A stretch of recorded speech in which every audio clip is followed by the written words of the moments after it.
একটা এমএলএ প্রচার করতে যাচ্ছে মানুষের কাছে, অথচ সে গ্রামের নামই জানে না।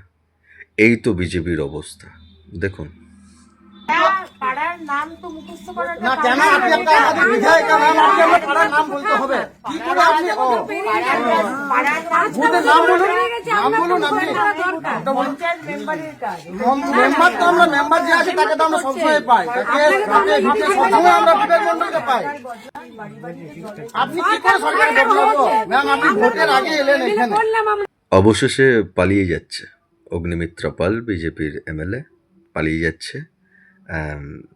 এভাবে বিজেপিকে একদিন এইভাবে পালাতে হবে।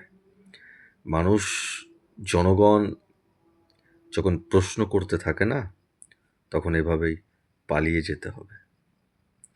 জনরসের কাছে কোনো কিছুই চিরস্থায়ী নয়, তুমি যত বড়ই যে হও না কেন।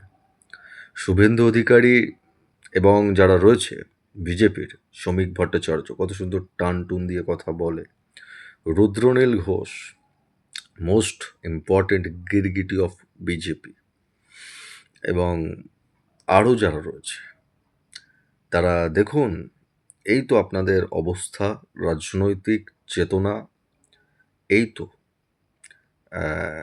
বাংলার মানুষ, বাঙালি জবাবটা কিন্তু দেবে। বিজেপি প্রতিনিয়ত যেভাবে বাংলার মানুষকে, বাঙালিকে হেনস্থা করেছে, বাঙালি এর জবাব দেবে।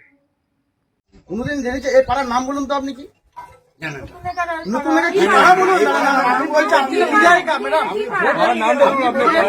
আপনি এখানে ভিজিট করতে এসেছেন, আপনার কর্তব্য আপনি করছেন। পাড়ার নাম তো মুখস্থ করাটা না কেন আপনি একটা আমাদের বিধায়িকা ম্যাম, আপনি আমার পাড়ার নাম বলতে হবে কি করে আপনি পাড়ার